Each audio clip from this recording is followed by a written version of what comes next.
Assalamualaikum warahmatullahi wabarakatuh. Bismillahirrahmanirrahim. Innal hamdalillah nahmaduhu wa nasta'inuhu wa nastaghfiruh wa na'udzu billahi min syururi anfusina wa min sayyiati a'malina. May yahdihillahu fala mudhillalah wa may yudlil fala hadiyalah. Wa asyhadu an la ilaha illallah wahdahu la syarikalah wa asyhadu anna Muhammadan abduhu wa rasuluh.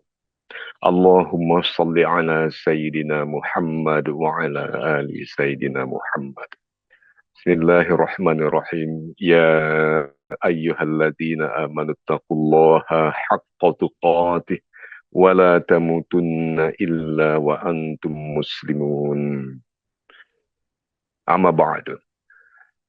Segala puji syukur hanya bagi Allah Subhanahu wa taala. Kita senantiasa dilimpahkannya dengan rahmat, karunia, nikmat yang tiada henti-hentinya, sehingga pada hari ini pun bertepatan dengan hari Rabu tanggal 30 Oktober 2024, Allah meridhoi kita untuk berkumpul kembali di kajian online ini, yaitu di Majelis Cinta.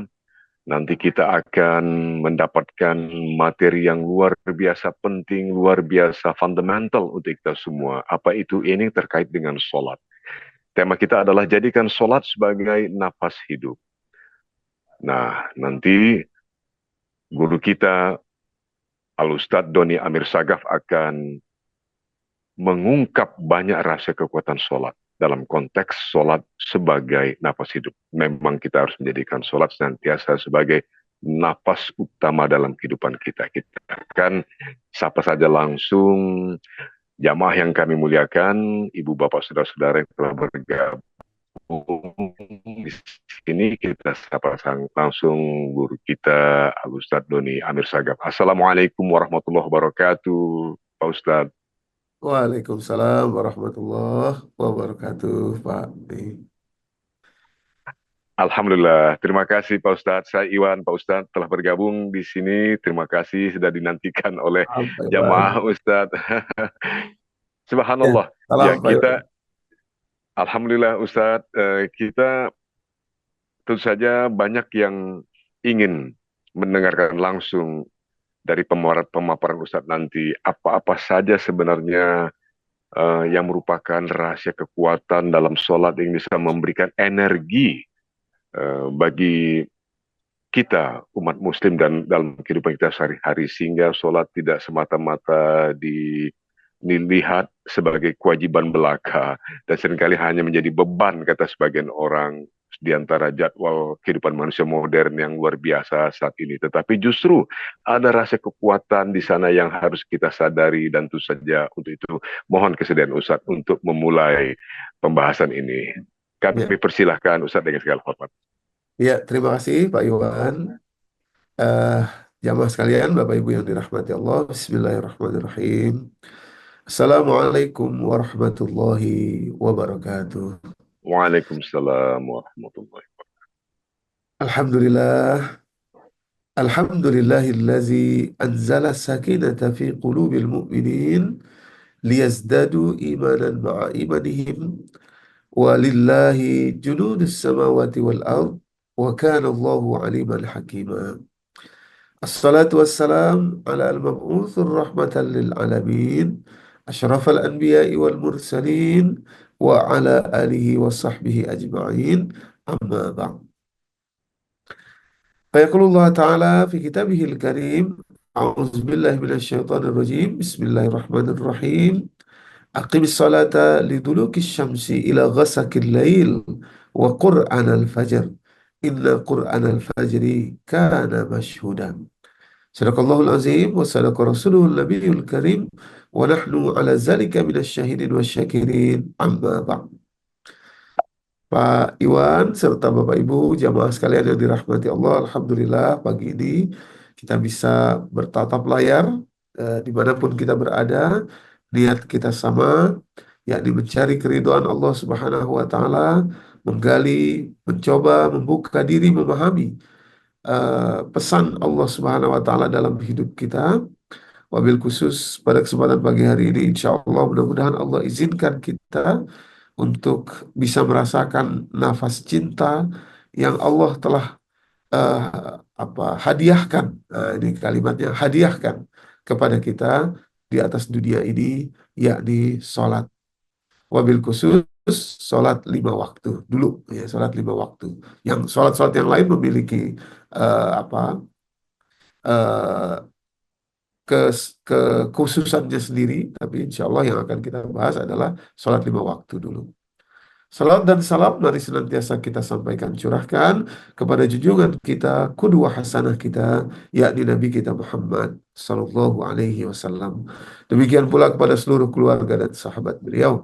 Semoga kita istiqomah dalam belajar, dalam mengamalkan dan mendakwahkan nilai-nilai yang beliau Sallallahu Alaihi Wasallam telah ajarkan untuk hidup kita di atas dunia ini.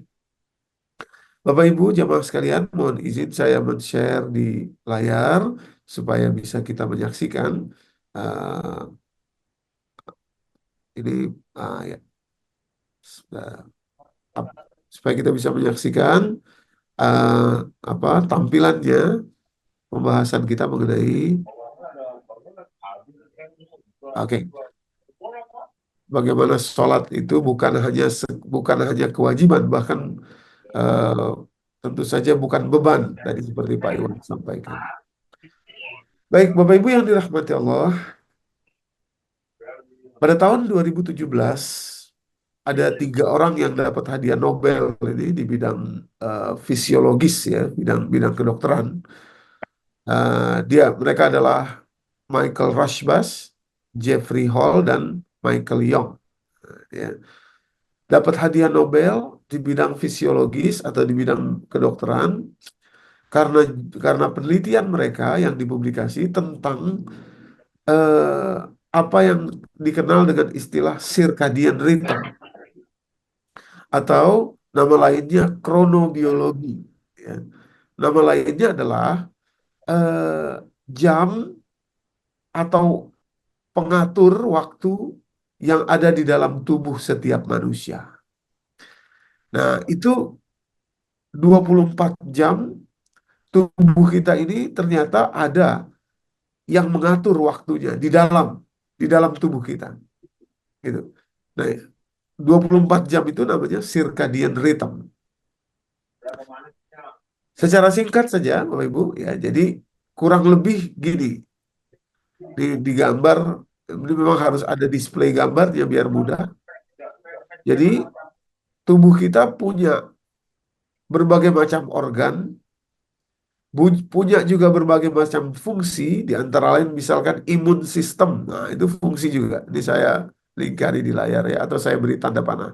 Imun sistem tubuh kita, berbagai macam organ tubuh kita, itu semuanya, jantungkah, kemudian ginjalkah, otot-otot kita kah, kemudian berbagai macam kelenjar pankreas, kelenjar adrenal yang berada di atas kedua ginjal, dan semuanya itu diatur oleh satu komandan. Kalau boleh saya bilang begitu, ya, komandan. Nah, komandan inilah yang mengatur waktu kerja atau waktu istirahat dari berbagai organ itu, bahkan dan berbagai sistem tubuh kita, sistem imunitas, sistem pencernaan, gitu ya, itu diatur oleh dia. Komandan itu namanya adalah suprachiasmatic nucleus. Saya lingkari di layar, ya. Dia yang mengatur ini, Bapak Ibu. Posisinya, posisi suprachiasmatic nucleus atau disingkat dengan SCN, dia SCN, suprachiasmatic nucleus. Posisinya tepat berada di atas pelipis kita. Ya, tepat berada di atas pelipis kita dia. Nah, jadi saya saya pelan-pelan ini karena betul-betul banyak cinta yang Allah sudah berikan kepada kita lewat sholat ini nih, Bapak Ibu, ya. Jadi SCN itu berada di atas pelipis, persis ada di atas pelipis. Nih, saya tampilkan sedikit, ada video supaya kita bisa meraba, kira-kira posisinya tuh dia berada di sini Bapak Ibu ya. Dan seperti yang suaranya So saya bilang. what I like to Nah, ini ada tayangan di situ. Nah, ini mata manusia, Bapak Ibu. Posisi suprachiasmatic nucleus itu persis berada sedikit di atas pelipis kita atau di atas alis ya, di atas alis. Nah, ini posisinya. Dialah komandan ini ya, yang mengatur. Dia kecil saja, adanya di dalam. Nah, suprachiasmatic nucleus atau SCN ya, SCN. Ini isinya adalah beribu sel yang mengatur semua organ tubuh kita. Sel itulah yang ditemukan oleh 3 orang tadi dan dapat hadiah Nobel. Saking pentingnya penemuan itu ya. Selnya itu kemudian diberi nama period, dan sir. C, Y, dan R gitu ya. Nah ini dia posisinya di situ. Nah dari sini aja Bapak Ibu, dari sini aja dulu pelan-pelan ya, ada berbagai macam. Dari sini aja sudah luar biasa makna sholat itu. Karena kalau kita sujud dengan benar itu adalah menempelkan hidung kita juga ke posisi sujud, maka darah akan mengalir ke suprachiasmatic nucleus. Tapi kalau kita tidak sujud, ya, maka darah tidak mengalir kepada suprachiasmatic nucleus itu. Ini posisi itu hanya ada posisi agar suprachiasmatic nucleus tadi teraliri darah itu hanya ada ketika posisi sujud, Bapak Ibu. Gitu. Jadi kalau kita nggak sujud ini si komandan tubuh kita ini dia tidak dapat asupan atau tidak dapat apa namanya modal ya untuk bisa melaksanakan tugasnya dengan baik.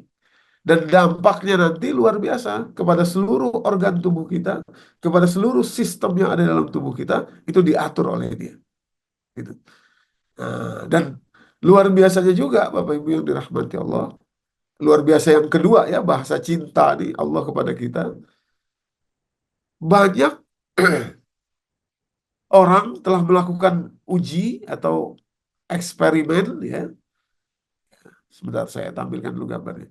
Nah, banyak orang sudah pernah melakukan eksperimen di berbagai waktu di belahan penjuru dunia ini pernah melakukan eksperimen gimana kira-kira kalau si suprachiasmatic nucleus itu tidak apa namanya diputus dari waktu. Gimana kalau dia tidak sehat atau diputus oleh waktu? Nah, cara mereka mengujinya adalah mereka masuk ke dalam goa atau di bawah bunker apartemen. Kalau yang di bawah bunker apartemen itu di Jerman tahun 69 ya. Kalau yang di dalam goa itu tahun 72 ya. Namanya Michel Chiffre dari Prancis tapi dilakukan di Amerika. Dia seorang dokter juga, dia masuk ke dalam goa selama 40 hari untuk mengetahui ada dampaknya nggak. Kalau si suprachiasmatic nucleus tadi tidak terpapar atau tidak terkena paparan matahari dan perubahan cahaya matahari. Artinya eh, tidak berfungsi gitu ya. Ya, ternyata luar biasa Bapak Ibu. Singkatnya saja ya, singkat ceritanya saja. Terjadi perlambatan yang sangat serius dalam proses otak manusia untuk meregenerasi sel-selnya. Nah, ini saya garis bawahi ya, Bapak Ibu di layar. Jadi Michel Chiffre itu ya setiap hari dipantau oleh teman-temannya yang para dokter di atas goa, lalu dia diminta setiap hari itu menghitung dari 1 sampai 120. Ternyata makin hari, hitungannya itu makin lama.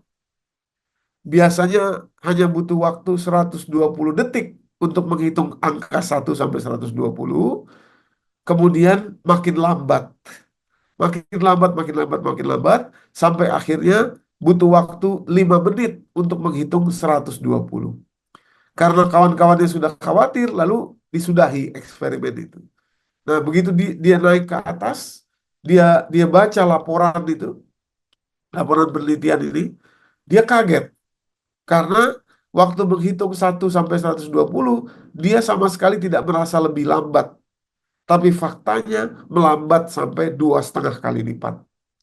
Rupanya apa? Terjadi perlambatan regenerasi sel, termasuk sel otak yang membuat seseorang bisa berhitung dan lain sebagainya. Nah, jadi sederhananya, singkatnya dari penelitian itu adalah kalau suprachiasmatic nucleus itu tidak sehat, Bapak Ibu, karena dia yang mengatur waktu, yang mengatur semua kerja organ tubuh dan semua sistemnya, maka ancaman terhadap hidup manusia itu luar biasa, sampai-sampai dalam penelitian Michel Sifre dan Jürgen Askow di Jerman, Bapak Ibu ya, itu sampai-sampai terjadi perlambatan regenerasi sel 2,5 kali lipat. Nah, nanti perlambatan regenerasi sel itu tentu saja berdampak ujungnya pada apa? Pada rusaknya sel-sel di dalam tubuh, alias kita kenal dengan istilah kanker. Bapak Ibu yang dirahmati Allah. Ya, kanker. Jadi eh, luar biasa, dari sini aja dulu itu sudah dampaknya luar biasa. Sholat di waktu yang secara reguler itu tetap, dan eh, perilaku sujud kita dalam sholat itu betul-betul memberikan data kesehatan kepada suprachiasmatic nucleus. Kemudian berikutnya, Bapak Ibu, yakni kalimat luar biasa yang Allah jelaskan kepada kita tentang sholat. Ya, ini mungkin kalau waktu kita cukup, ada 4 sisi yang ingin kita tampilkan dari sholat ini, untuk betul-betul sadar kita bahwa cinta Allah amat besar dan harus tersambung setiap hari kita. Kalau tidak, rusak. Nah, ini ya, rusak. Tadi yang pertama, regenerasi sel, ya, suprachiasmatic nucleus. Yang kedua, Bapak Ibu, hebatnya lagi, Allah itu ya memang sudah menjelaskan sejak awal bahwa sholat bukan berdasarkan waktu, tapi berdasarkan maukut. Nah, ini ya, surat An-Nisa ayat 103. Surat An-Nisa ayat 103. Saya lingkari di layar. Ini penting untuk kita menyadari bahasa cinta Allah itu, ya, Bapak Ibu. Ya, maaf sebentar ya. Kalimatnya begini. Di ujung ayat itu, ya, kalimatnya, Inna salata kanat alal mu'minina kitaban mauquta. Terus terang kita harus apa ya, harus menyampaikan, sayang sekali Pak Iwan dan Bapak Ibu, kalau di terjemahan Indonesia kalimat itu diartikannya nih kurang spesifik gitu ya. Kurang spesifik. Biasanya diartikan di terjemahan itu, sesungguhnya sholat adalah kewajiban yang ditentukan waktunya bagi orang beriman. Nah, gitu. Itu dengan terjemahan yang seperti itu, kita kehilangan banyak makna. Ya, kehilangan banyak makna kita. Harusnya kalimatnya secara letterlock, ya, secara bahasa maksud saya. Inna sholat, sesungguhnya sholat, kanat itu mengandung makna dari lampau sampai sekarang sampai masa depan, gitu ya. Always, kira-kira begitu artinya dalam bahasa Inggris. Sesungguhnya sholat adalah selalu, always.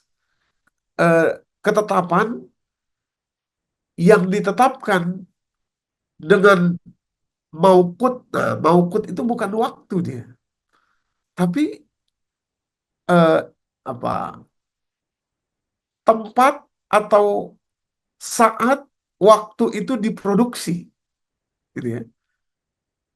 Tempat atau saat waktu diproduksi. Jadi bukan waktu, Waktu adalah akar akar katanya, gitu ya.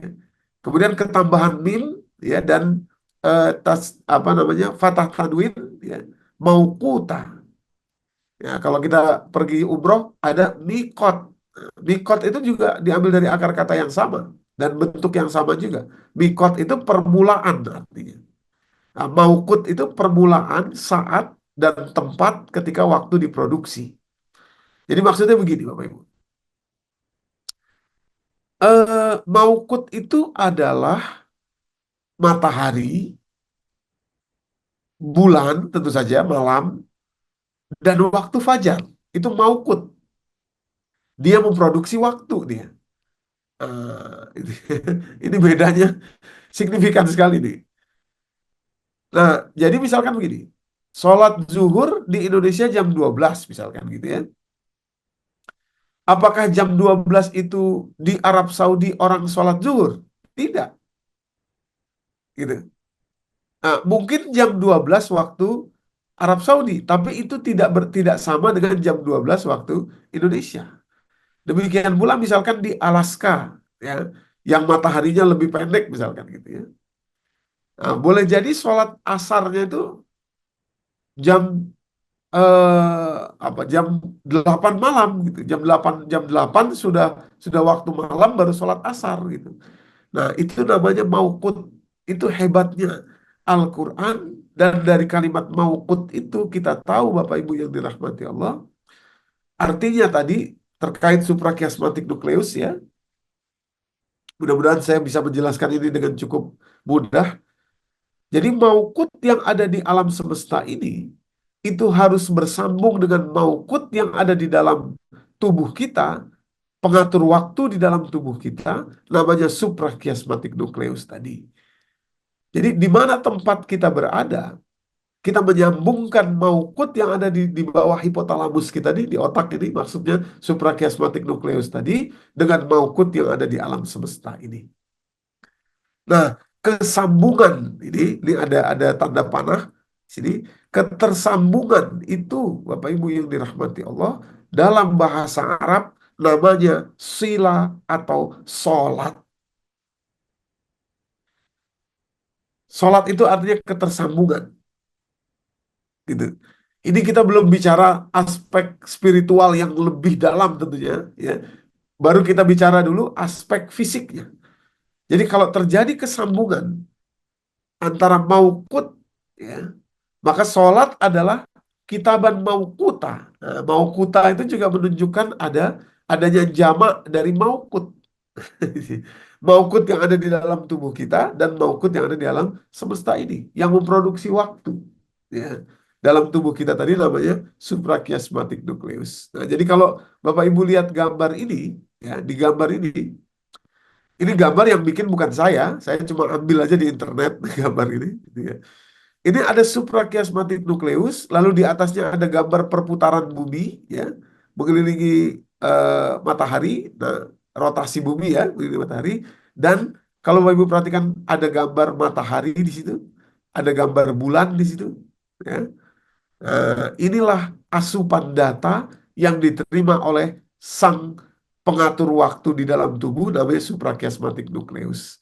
Nah, jadi pengatur waktu di dalam tubuh, pengatur waktu di luar tubuh, kedua-duanya namanya maukut, ya. Ketika maukut itu tersambung, itulah sholat. Itulah sholat. Dan dampaknya kepada tubuh kita sehat, tubuh kita. Kalau ini diputus, tadi Jurgen Askov, kemudian Michel Sifre, kalau ini diputus ketersambungan ini, nah, terjadi perlambatan sel di dalam tubuh kita. Rusak tubuh kita. Terjadi perlambatan sistem tubuh di dalam tubuh kita nih. Sistem imun tubuh, sistem pencernaan. Coba Bapak Ibu kalau ingat-ingat, ya. Kalau ingat-ingat, kita kalau terbang dari Jakarta ke Amerika misalkan gitu ya. Itu terjadi perubahan waktu tuh. Suprachiasmatic nucleus tuh masih pakai waktu yang ada di Jakarta, sementara waktu yang ada di Amerika sudah beda. Ya, jadi ketersambungannya sudah berbeda tuh. Nah, kalau Bapak Ibu ingat-ingat, kalau Bapak Ibu pernah punya pengalaman seperti itu, maka nanti di sana di tempat kita istilahnya jet lag ya. Di tempat kita jet lag itu juga pencernaan kita tidak bekerja dengan bagus gitu ya. Nah, kita tidak bisa tidur, organ tubuh kita tidak bekerja sesuai dengan waktu maukut yang ada di tempat itu. Lalu caranya gimana? Caranya biasanya kita akan minum asupan melatonin. Ya, melatonin itu berada di dalam apa biasanya obat tidur. Eh, untuk apa? Untuk men-shutdown suprachiasmatic nucleus. Ya, seperti laptop kalau dia ngehang gitu ya, kita pencet powernya selama 7 detik. Ya, nanti dia mati dengan paksa, hidup lagi dengan default system, dengan sistem yang dasarnya dia. Itu kecanggihan tubuh kita suprachiasmatic nucleus seperti itu. Makanya melatonin itu tidak boleh diresepkan dengan banyak-banyak. Jumlahnya tidak boleh banyak, biasanya hanya 4 miligram atau 8 miligram, dan juga tidak boleh setiap hari. Karena kalau setiap hari, ada kemungkinan suprachiasmatic nucleus nanti tidak bisa lagi recover. Dan kalau itu terjadi, hancur tubuh kita. Bapak Ibu. Jadi bahaya kalau minum obat tidur setiap hari itu bahaya. Ya. Kalau minum obat tidur dalam dosis yang banyak juga itu bahaya. Nah, makanya dosisnya itu hanya sedikit saja, Bapak Ibu. Ya. Oke ya, ini dua. Jadi maukut itu pilih apa diksi Allah ya terhadap sholat itu maukuta itu luar biasa kalau kita renungi. Ya, saya sering mengatakan di mana-mana harusnya penelitian seperti ini adalah milik kita. Ya. Harusnya kaum muslimin yang melakukan penelitian seperti ini karena sejak awal di dalam kitab Al-Quran kita sudah ada apa petunjuk kata-katanya, ya, maukut. Ya, oke.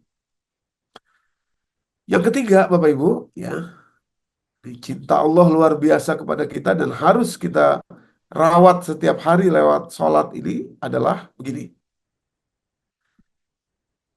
Si Michael Rashbas tadi, Michael Young dan Jeffrey Hall tadi, Bapak Ibu, ya, penelitian mereka itu selain menjelaskan sel di dalam suprachiasmatic nucleus yang bertugas mengatur semua organ tubuh dan sistem eh, apa di dalam tubuh, mereka juga menjelaskan tentang waktu-waktunya secara spesifik. Nah, jadi gambarannya kurang lebih seperti yang di layar ini, gitu ya. Tentu saja kalau di daerah yang mataharinya, karena kan ini maukut ya, bergantung matahari. Ya, mataharinya lebih panjang, otomatis ter apa menjadi lebih renggang, stretch gitu ya, apa diagramnya ini. Ya. Nah ini diagram yang saya tampilkan di layar ini, Bapak Ibu, yang average atau yang rata-rata di seluruh dunia. Nah, jadi mengambil yang rata-rata. Apa yang terjadi dalam tubuh kita pada jam waktu-waktu yang spesifik itu, kalau kita masukkan di situ waktu sholat, kita akan paham bahwa di setiap waktu sholat yang Allah tetapkan kepada kita lewat Nabi Muhammad SAW, ya, kita butuh untuk betul-betul segera sholat di awal waktu, karena disitulah tubuh kita membutuhkan gerakan-gerakan ruku, sujud, tumak ninah, apalagi nanti konsentrasi, khusyuk di saat-saat itu. Ya, coba kita buka satu persatu ya, agar betul-betul berikutnya setelah ini betul-betul sholat kita itu adalah merasakan sentuhan cinta Allah buat kita itu ya. Allah itu sudah kasih betul-betul cara, Allah panggil kita dengan azan itu untuk segera mereparasi tubuh kita gitu ya. Supaya apa? Supaya hidup kita enak, supaya hidup kita sehat, supaya kita kalau nanti wafat, wafat juga insya Allah dalam keadaan sehat. Sakitnya juga sakit mungkin yang biasa-biasa saja. Gitu. Nanti dari sini kita akan lihat kadang-kadang sulit atau kadang-kadang tidak apa ya, tidak pantas kalau kita bilang qadarullah saya sakit gitu ya.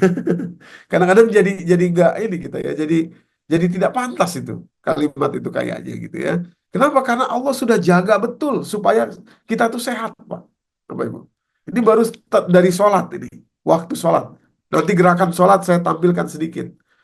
Begitu juga makanan kita, cara makan, ya, pilihan makanan, dan lain sebagainya. Kalau kita ikuti semuanya, rasanya tuh kecil sekali peluang kita sakit tuh kecil sekali, gitu ya. Kecuali sakit yang sifatnya dari luar, misalkan jatuh dari motor, misalkan gitu ya, dan lain sebagainya, gitu. Ya, coba kita buka pelan-pelan. Yang pertama sholat zuhur, Bapak Ibu. Ya, kurang lebih di sedikit tergelincirnya matahari. Ya, ini juga luar biasa. Rupanya sholat zuhur adalah sholat pertama yang disebut oleh Allah dalam satu hari. Selama ini saya berpikir sholat subuh lah, sholat pertama dalam satu hari. Rupanya bukan, sholat zuhur. Dari mana taunya? Ini kalimat Allah. Tadi dibacakan di awal. Surat ke-17, surat Al-Isra, ayat 78. Kalimat Allah, aqimis sholata, dirikanlah sholat, lidulukis syamsi, ya, dari tergelincirnya matahari, maksudnya itu adalah sholat zuhur, Bapak Ibu, dan asar, ila ghasakil lail, sampai kemudian malam, yakni maghrib dan isya, wa Qur'an al-fajr, dan demikian pula bacaan Al-Quran di waktu fajar, itu sholat subuh, ya. Walaupun nanti kita jelaskan sedikit, pilihan kata fajar itu bukan hanya sholat subuh berarti di situ, tapi secara implisit ada pesan Allah supaya kita menghabiskan waktu fajar kita dengan Al-Quran. Fajar itu durasinya dari fajar sodik, dari azan subuh sampai terbitnya matahari, gitu ya. Maka itu di berbagai negara yang bermazhab Hanafi, ya, biasanya sholat subuhnya diundur sampai ke waktu akhir fajar, ya. Di Arab Saudi misalkan, atau di Turki misalkan, gitu ya. Sholat subuhnya diundur. Diundur itu maksudnya azannya dari awal, tapi baru mendirikan sholat itu ada jeda waktu sampai 30 atau 40 menit, ya. Oke. Aqimis sholata liduluki syamsi. Dirikanlah sholat dari tergelincirnya matahari, ya. Yang dimaksud adalah sholat zuhur, Bapak Ibu. Jadi begini, kenapa sholat zuhur disebut lebih duluan? Ya, ada apa? Ada maksudnya di situ, dan ada rupanya cinta Allah yang luar biasa di situ untuk kita. Ya. Nah, saya tampilkan. Nah, ini jadi begini Bapak Ibu, saya jelaskan dulu sedikit ya. Bapak Ibu yang dirahmati Allah, jamaah sekalian, dalam tubuh kita, ya, ada sistem namanya sistem endokrin. Endokrin itu kelenjar, kelenjar yang ada di dalam tubuh. Kalau kelenjar yang di luar namanya eksokrin. Nah, kelenjar-kelenjar ini mengatur tubuh kita, metabolisme tubuh kita, Bapak Ibu, ya. Kalau kita tahu ada penyakit namanya diabetes, nah, itu ya. Diabetes itu penyebabnya adalah karena kelenjar. Satu kelenjar di dalam tubuh kita, nama kelenjarnya pankreas, itu tidak lagi bisa bekerja dengan optimal. Sehingga hormon yang dikeluarkan oleh pankreas, namanya insulin, Bapak Ibu, ya, itu tidak cukup bisa lagi untuk mengubah glukosa dari glikogen menjadi glukosa, gula, untuk menjadi energi. Nah, jadi apa namanya, insulin, hormon insulin itu tidak kuat lagi mengubah itu. Nah, hormon insulin diproduksi oleh pankreas. Pankreas itu kelenjar, ya. Nah, kelenjar di dalam tubuh kita itu ada 8, Bapak Ibu, ya. Dan dari kelenjar itu kalau dia sudah bekerja, itu luar biasa dampaknya, ya. Dampaknya luar biasa. Nah, dari kelenjar-kelenjar itu ada satu hormon yang amat besar pengaruhnya dihasilkan oleh 3 kelenjar. Nah, dari sistem kelenjar ini. 3 kelenjar itu adalah hipotalamus, pituitari, dan adrenal, ya Bapak Ibu, ya. Disingkat HPA aksis.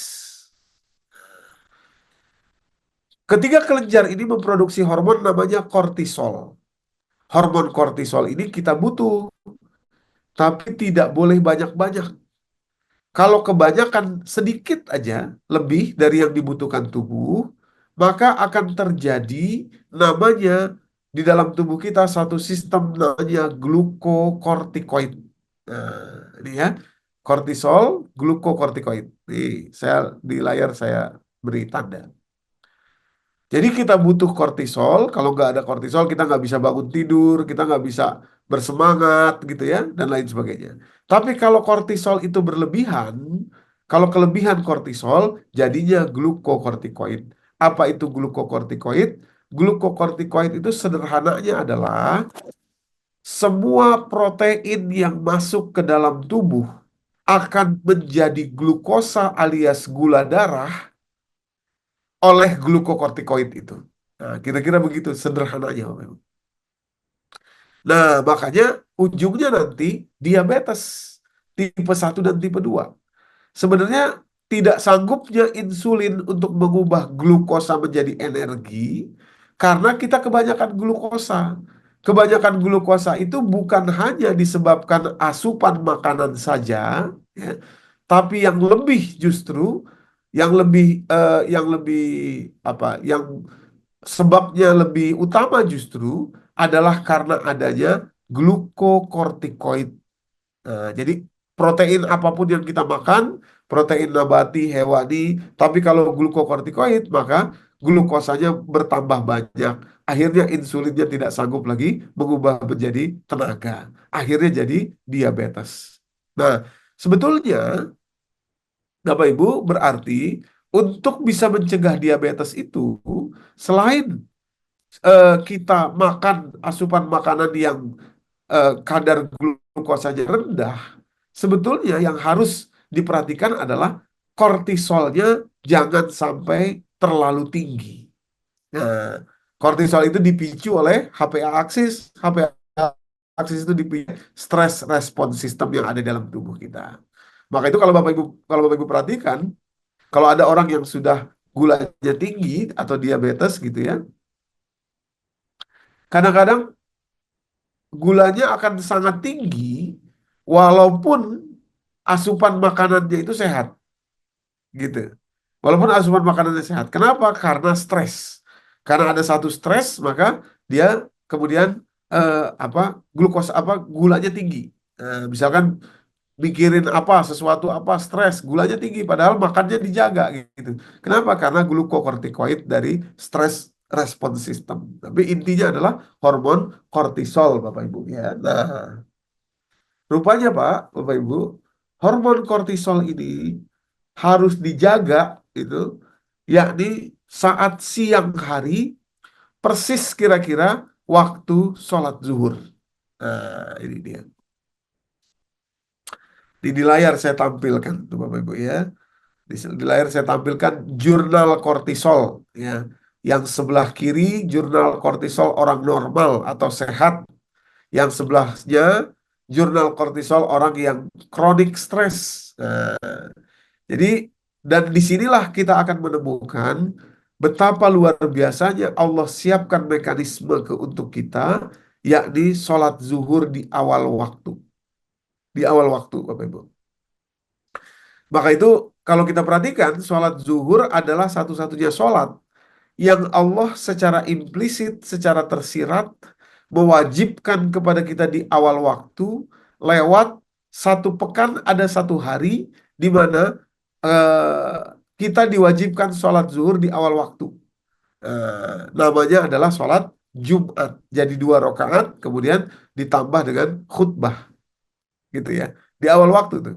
Itu tuh gambaran bahwa atau secara tersirat itu eh, mengajarkan kepada kita agar sholat zuhur kita di awal waktu gitu. Apa dampaknya kalau sholat zuhur di awal waktu? Nah, ini ada jurnalnya Pak, ada grafiknya itu Bapak Ibu ya. Kalau kita perhatikan grafiknya, ini yang horizontal itu adalah waktu ya, horizontal waktu. Mulai dari jam 3 malam, kortisol mulai diproduksi oleh tubuh ya. Terus nanti sampai jam 12 kurang lebih Bapak Ibu, ini kan waktu sholat zuhur kita nih. Ya. Ini yang bikin penelitian ini bukan orang Islam, jadi sebetulnya objektif gitu ya, tidak ada niat untuk sholat dan lain sebagainya tidak, ya hanya apa yang terjadi dalam tubuh saja.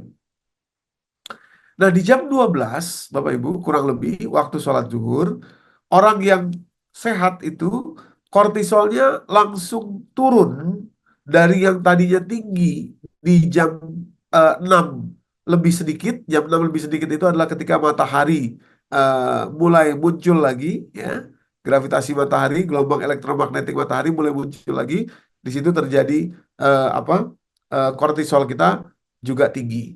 Nah, jam 12 kurang lebih waktu zuhur, kortisol harus segera turun di level 3 atau 2,5. Nah, ini. Kalau bisa turun di level 3 atau 2,5, Bapak Ibu, maka dari jurnal ini dijelaskan di sisa hari sampai malam itu di jam 18, di jam 21 nanti kortisolnya sudah rendah. Dan ini kita butuhkan. Rendahnya kortisol di jam 21 itu, ya, kalau sehat itu di level 0,5, membuat seseorang akan tidur, ya, dengan deep sleep. Itu ya, tidur yang dalam. Gitu. Kenapa? Karena kortisolnya sudah rendah. Nah, nanti hormon melatonin yang untuk tidur itu bisa masuk, ya, bisa diproduksi dengan baik dan diserap, bisa membuat kita tidur dengan deep sleep. Tapi kalau kortisol kita masih tinggi di jam 21, contoh di sebelahnya, jurnal sebelahnya, ini jam 21 kortisolnya masih di level 2, Bapak Ibu. Nah, itu ya. Nah, inilah yang menghalangi seseorang untuk deep sleep dalam artian tidur yang berisi hormon melatonin yang cukup. Karena kortisol menghalangi melatonin, Bapak Ibu. Jadi tidurnya itu tidak berkualitas. Istilahnya sleep deprivation. Bangun tidur capek. Nah, itu tanda bahwa tidur tidak berkualitas. Tidak terjadi apa reparasi terhadap organ-organ tubuh kita lewat hormon melatonin karena dihalangi oleh hormon kortisol. Nah, kalau kita perhatikan orang yang kronik stres, kortisolnya jam 21, jam 9 itu masih tinggi. Itu karena di jam 12, perbedaannya dengan orang sehat tadi, di jam 12, kortisol orang kronik stres itu masih tinggi di level 4. Sementara orang yang sehat tadi sudah di level 2,5 atau 3. Nah, apa yang membedakan di sini, Bapak Ibu? Tentu saja ketika seseorang sholat zuhur segera di awal waktu, maka dari wudhu saja itu dia sudah merendahkan, mendinginkan. Wudhu saja sudah langsung mendinginkan. Ya. Semua semua sistem tubuhnya termasuk hormon kortisol tadi. Apalagi kemudian dia ruku dan sujud. Ruku dan sujud itu, Bapak Ibu, adalah perilaku yang kita lakukan melipat tubuh kita yang notabene, gitu ya, kortisol diproduksi di atas kedua ginjal kita yang berada di pinggang. Ini ya, Bapak Ibu, saya lingkari lagi nih. Kortisol diproduksi oleh kelenjar adrenal. Kelenjar adrenal itu posisinya ada di atas kedua ginjal kita, kiri dan kanan. Jadi ketika kita sujud dan ruku, itu kita melipat pinggang kita ini, dan itu artinya secara sederhana saja kita memberhentikan atau mengurangi suplai kortisol ke otak. Suplai kortisol dari dua kelenjar yang di pinggang ini ke otak itu dikurangi dengan posisi ruku dan sujud. Itulah sebabnya, Bapak Ibu yang dirahmati Allah, sholat zuhur itu ya adalah sholat dengan sunnah rawatib terbanyak dari semua sholat. Kalau kita mau lakukan semua, sunnah rawatibnya itu ada 8. 8. 4 di qobliyah, 4 di ba'diyah. Nah, harusnya ini semua kalau dilakukan di awal waktu, di awal sholat zuhur, cukup untuk melipat tubuh kita dan membuat kortisol di saat-saat prime time ini, di saat-saat waktu yang utama ini, karena saat itulah kortisol itu harus turun, itu harusnya cukup kortisol itu segera turun. Ya, karena produksinya tadi dihambat oleh posisi ruku dan sujud kita. Nah, makanya ruku dan sujudnya, wabil khusus sujudnya itu ya, jangan cepat-cepat. Harus tumakninah sujudnya itu. Supaya apa? Supaya dampaknya betul-betul kembali kepada kesehatan kita, kebaikan kita. Ya. Sholat zuhur nih Bapak Ibu ya, sholat zuhur. Oke, saya cepat ya. Oh ya, waktu kita sampai jam berapa Pak Iwan? Eh, masih di mute Pak? Iya, insya Allah kita masih ada waktu sekitar Aduh, 10 menit lagi untuk doa nanti, Ustaz. oh iya iya. Jadi jam berapa Masih Pak? ada 10 menit. Ada 10 menit. Ya siap, baik. Terima kasih Pak Iwan. Tapi nanti kita sebelum doa kita ada tanya jawab dulu. Mohon izin Pak Ustadz. Ya, siap, siap. Siap. Terima Silakan kasih. Pak Ustadz. Oke, 10 menit terakhir saya dengan cepat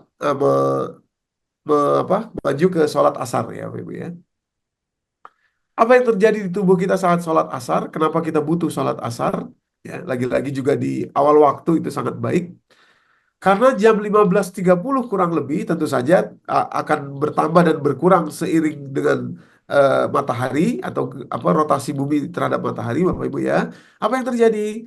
Di situ terjadi fastest reaction time, reaksi tercepat organ tubuh terhadap suprachiasmatic nucleus tadi itu. Jadi dilakukan semacam apel, ya, apel siaga oleh suprachiasmatic nucleus terhadap seluruh organ tubuh di waktu asar. Jadi kalau kita sholat asar di awal waktu, bagus sekali.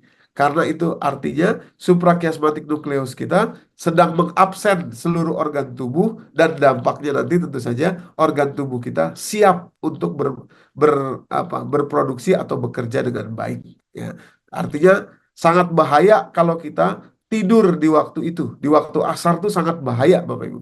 Itu sebabnya nanti kalau kita perhatikan baik-baik, di dalam Al-Quran ya, waktu yang dianjurkan untuk berzikir itu ada dua, yakni pagi dan sore.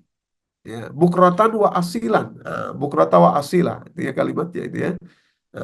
Kenapa demikian? Karena sore ini luar biasa dampaknya kepada tubuh kita, apalagi nanti jam 17 ya. Jam 17 itu kurang lebih jam 5 sore itu terjadi fungsi yang paling maksimal dari organ jantung kita. Greatest cardiovascular efficiency and muscle strength itu terjadi jam 17 terus nanti sampai jam 19 kurang lebih, Bapak Ibu ya. Jadi pantang tidur nih dari asar tuh pantang tidur kecuali kepepet ya. Kalau kepepet tuh artinya betul-betul tidak ada betul-betul tidak sanggup lagi, nah itu tidur. Tapi kalau jadi kebiasaan bahaya. Ya. Oke. Lalu sholat maghrib. Kenapa kita butuh sholat maghrib dan di awal waktu? Nah ini betul-betul nafas cinta sesuai dengan judul kita ini ya. Dari Allah, Allah siapkan betul-betul waktu untuk kita lewat syariatnya supaya bisa dampak kesehatannya untuk kita, kebaikannya. Sholat maghrib itu Bapak Ibu terjadinya hilang gravitasi matahari. Dari seharian itu gravitasi matahari dan gelombang elektromagnetiknya menarik seluruh permukaan bumi, termasuklah tubuh kita. Nah, tiba-tiba menghilang. Nah, apa yang terjadi dalam tubuh kita? Terjadi highest blood pressure atau tekanan darah paling tinggi itu ada saat matahari tadi mulai menghilang, alias waktu sholat maghrib. Nah, saat itulah kita butuh untuk segera sholat. Wudhu mendinginkan blood pressure kita karena kita memasukkan O2 ke dalam tubuh kita lewat wudhu. Demikian pula ruku dan sujud kita nanti di sholat maghrib itu ya membuat regulasi darah kita menjadi lancar. Jadi blood pressure itu kan darah kita ingin bekerja dengan lebih cepat ya, pressure-nya tinggi gitu ya. Nah, jadi kalau kalau kita tidak apa tidak merelaksasi dengan gerakan sholat, maka betul-betul bahaya nanti bisa terhambat di bagian tertentu dan itu bisa membuat penyumbatan pembuluh darah atau namanya aterosklerosis. Lalu sholat isya, Bapak Ibu. Kenapa sholat isya itu dekat waktunya dengan sholat maghrib? Sederhana sekali. Yakni kalau sholat maghrib itu kita kehilangan gravitasi matahari, di sholat isya itu adalah waktu ketika gravitasi bulan sudah betul-betul mencapai puncaknya. Ya. Bulan berada di posisi yang betul-betul gravitasinya itu sedang mulai dan puncaknya. Nah, apa yang terjadi kepada tubuh kita sekarang dari gravitasi matahari geser ke gravitasi bulan. Kalau tadi di gravitasi matahari kita kehilangan itu highest blood pressure. By the way, nanti waktu terbit lagi matahari juga terjadi di kurang lebih jam 6.45 ya. Di pagi hari matahari muncul itu sharpest rise in blood pressure juga. Nah, jadi gravitasi matahari, gelombang elektromagnetik matahari itu membuat pengaruh terhadap blood pressure kita. Nah, kalau gravitasi bulan, Bapak Ibu yang dirahmati Allah, penting untuk kita sholat Isya juga di awal waktu itu adalah terjadi highest body temperature, temperatur organ tubuh kita, organ dalam tubuh kita, bukan temperatur kulit luar ya, tapi temperatur organ dalam tubuh karena terjadinya pergeseran blood pressure tadi lewat gravitasi matahari yang hilang, maka organ tubuh kita mengalami body temperatur yang sangat tinggi. Panas, panas Bapak Ibu. Organ tubuh kita itu jantung, usus dan lain sebagainya itu panas. Nah, jadi kita sholat itu bagus sekali, baik sekali. Maka itu kalau kita renungi nanti ada satu kebiasaan Nabi SAW atau sunnah, kalau beliau itu iktikaf di masjid dari maghrib sampai isya, saat waktu isya itu beliau akan wudhu. Wudhunya ini bukan berarti beliau itu tidak atau bukan berarti beliau itu batal wudhunya, bukan, tidak berarti begitu. Tapi itu namanya memperbarui wudhu. Dan disinilah kita kita paham sekarang dampaknya untuk kesehatan tubuh kita karena kita membutuhkan dinginnya temperatur tubuh karena terjadi highest body temperature di waktu Isya, Bapak Ibu. Oke, terakhir sholat subuh atau yang dalam hal ini oleh Al-Quran disebut sebagai Quran al-Fajr, mengindikasikan kepada kita waktu fajar keseluruhannya itu secara implisit, secara tersirat Allah minta untuk dihabiskan dengan Al-Quran, bukan hanya sholat sholat subuh yang mungkin 10 menit saja, bukan, tapi seluruh waktu fajar. Ya. Kenapa demikian? Kenapa kita menghabiskan dengan Al-Quran? Ya. Karena waktu fajar kurang lebih dimulai dari jam 4.30 di sini. Kalau sekarang sudah lebih maju ya, kira-kira jam 4.10. Ya, tentu saja tergantung rotasi bumi terhadap matahari. Itu yang terjadi dalam tubuh kita, lowest body temperature, Bapak Ibu, ya karena waktu malam tadi sudah hadir gravitasi bulan. Nah, kemudian berjalannya waktu itu temperatur dalam tubuh kita, organ-organ tubuh kita paling dingin, ya paling rendah temperaturnya itu terjadi saat sholat subuh.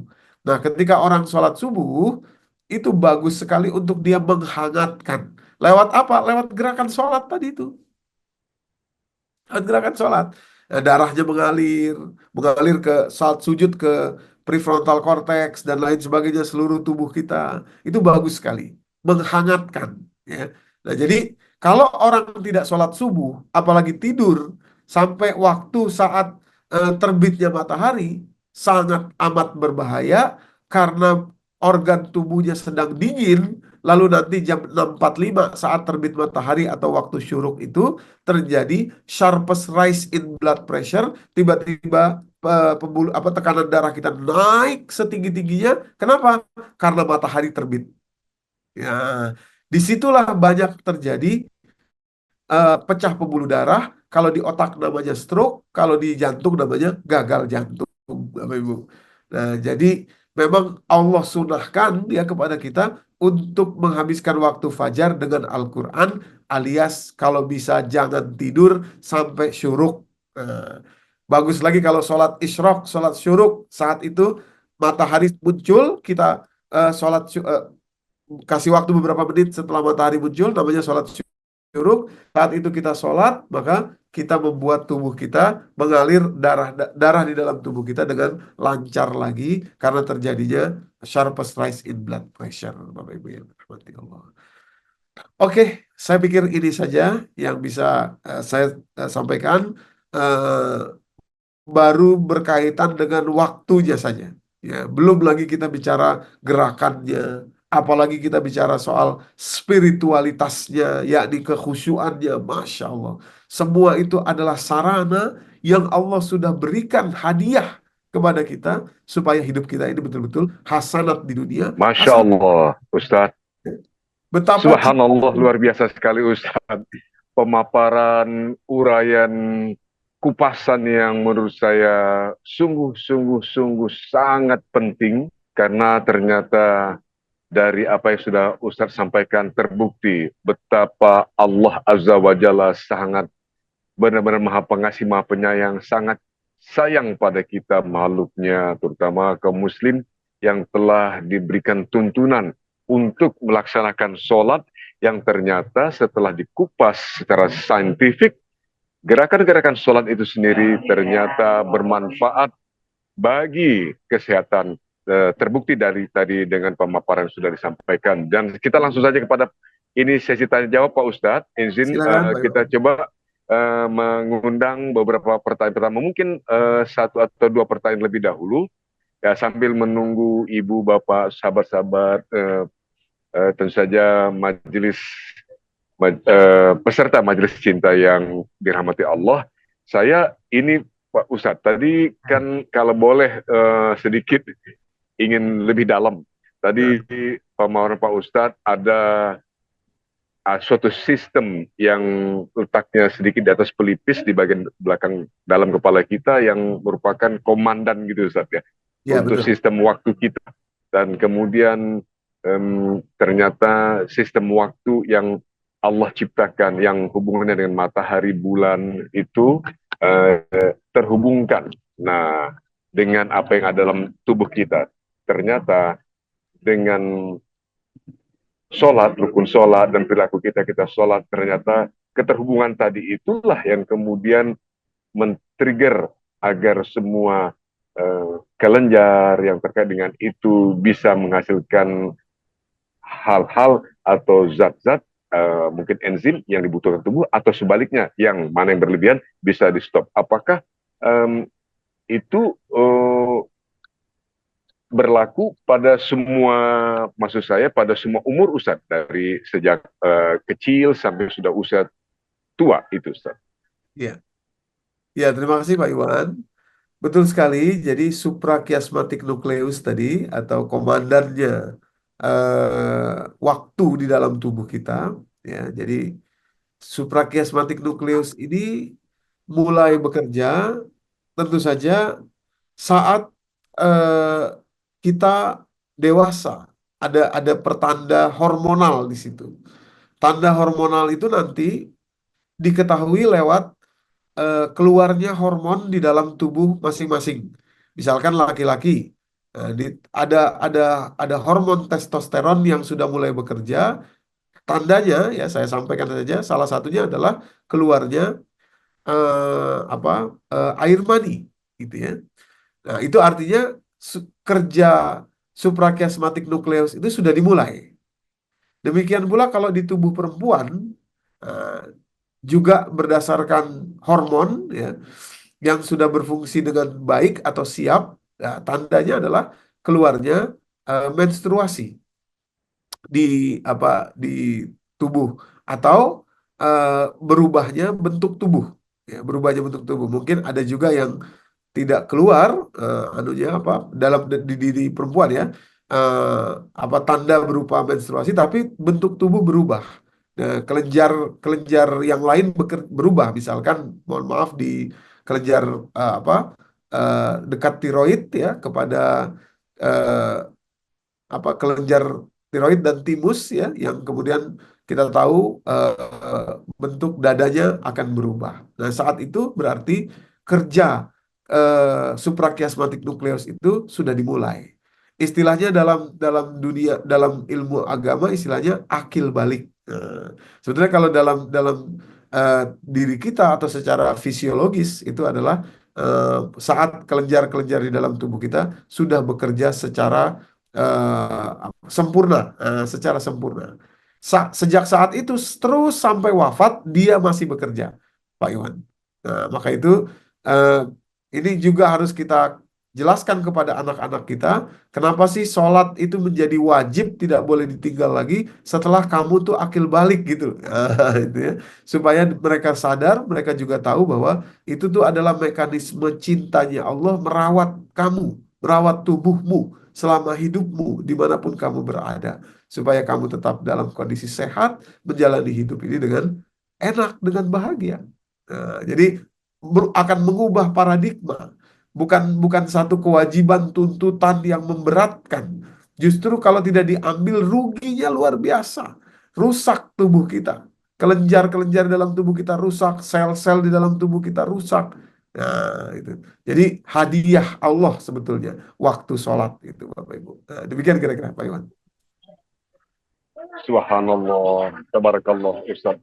Memang sungguh luar biasa. Sejak dahulu, saya ingat sejak masih sekolah, masih kecil, disebutkan oleh dulu saya berguru pada Ustadz atau belajar bahwa dikatakan sholat itu menyehatkan. Nah, sekarang menjadi sangat jelas, clear bagi saya setelah Ustadz tadi uraikan pemaparan yang luar biasa, reasoning mengapa. Bahkan telah terbukti saya secara saintifik setiap gerakan sholat itu termasuk ketika atau terutama ketika kita mau ruku atau ruku dan sujud betapa itu sangat penting. Tadi ada kaitannya dengan uh, ya ketika sujud pada kelenjar yang justru itu terkait dengan apa yang diperlukan tentu saja ke sistem di otak kita luar biasa dan yang pasti ternyata benar terbukti sekarang sholat itu benar-benar menyehatkan kan karena sudah terbukti secara saintifik.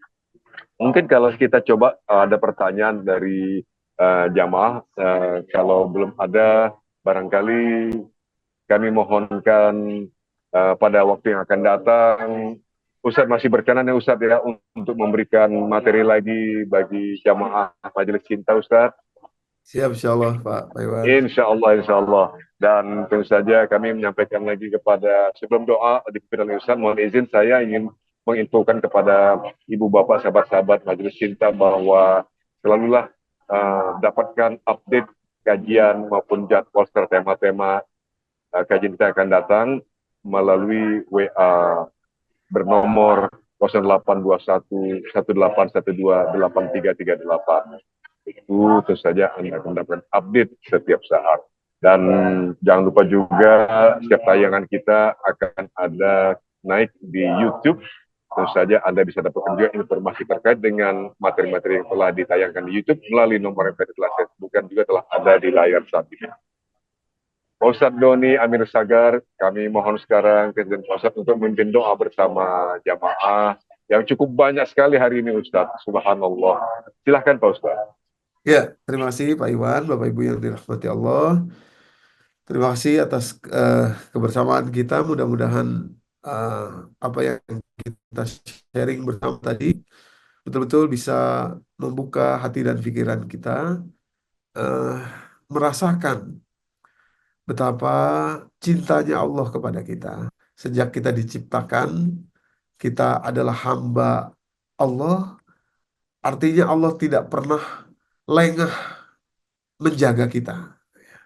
Nah, cara jaganya itu Bapak Ibu, ya, salah satunya adalah lewat waktu sholat yang dicontohkan oleh Nabi Muhammad SAW, Nabi kita. Mudah-mudahan setelah ini kita kalau sholat tuh merasakan kiriman cintanya Allah kepada kita lewat panggilannya itu. Allahu Akbar, Allahu Akbar. Itu panggilan cinta tuh berarti kepada kita tuh. Agar tubuh kita sehat, agar kita juga bisa beraktivitas, bisa menjalani kehidupan dunia ini juga dengan baik, gitu, dengan bahagia gitu ya. Mana ada orang bisa bahagia kalau tubuhnya nggak sehat. Nah, itu baru aspek saja, baru satu aspek saja, yakni aspek kesehatan dalam tubuh kita. Baik, sama-sama kita berdoa Bapak Ibu, mudah-mudahan Allah ridho kepada kita semua dan mudah-mudahan bertambah rasa rasa cinta kita juga kepada Allah Subhanahu wa taala. Astagfirullahalazim, astagfirullahalazim, astagfirullahalazim. Auzubillahi minasyaitonirrajim. Bismillahirrahmanirrahim.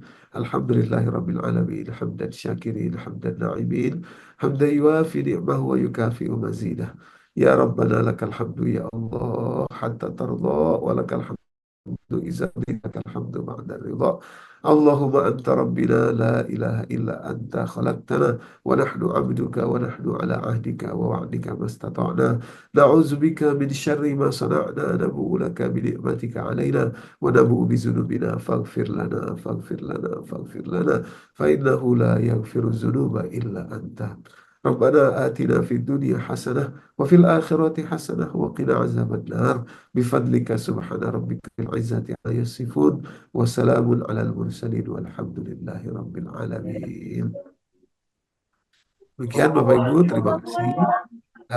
Saya kembalikan kepada Pak Iwan. Billahi taufiq wal hidayah. Assalamualaikum warahmatullahi wabarakatuh. Waalaikumsalam warahmatullahi wabarakatuh. Ustadz, terima kasih banyak sekali lagi atas pemaparan dan kupasan yang luar biasa sekali yang membuktikan pada kita bahwa sungguh Allah Subhanahu wa taala sangat mencintai kita umatnya. Jadi perintah sholat itu sendiri sebetulnya bukan hanya untuk mendapatkan pahala sebanyak-banyaknya, tapi juga itu memberikan manfaat lainnya pada kita.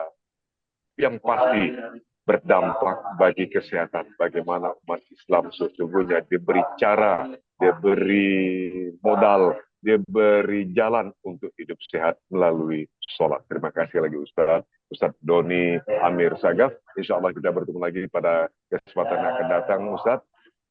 Terima kasih Ustadz, Ibu Bapak, sahabat-sahabat,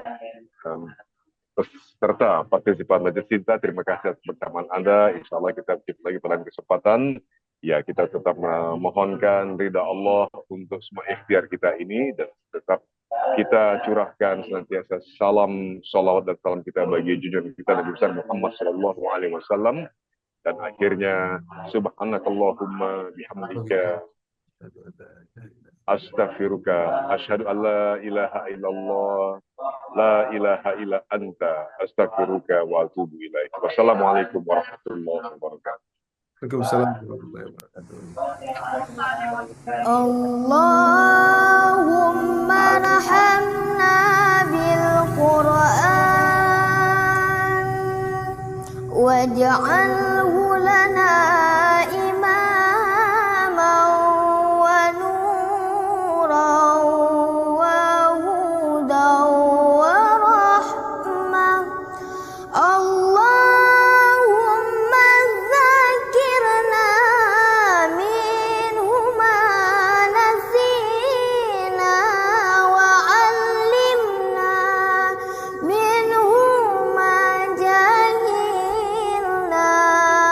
warzuqna tilawatahu ana al-laili wa atrafan nahar waj'alhu lana hujjatan ya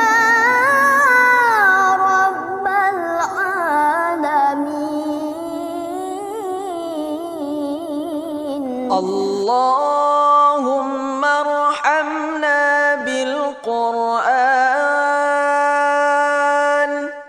waj'alhu lana imaman wa nuran wa hudan wa rahmah. Allahumma dzakkirna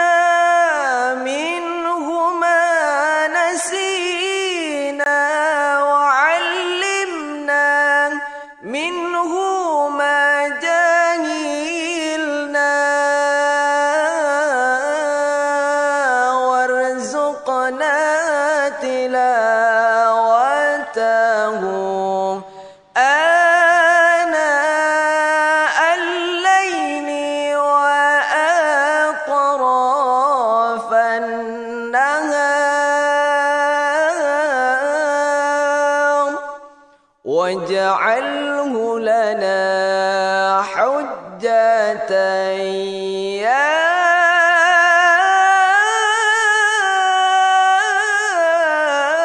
rabbal alamin. Allahumma arhamna bil Qur'an واجعله لنا إماما ونورا وهدى ورحمة اللهم ذكرنا منه ما نسينا وعلمنا منه ما جهلنا وارزقنا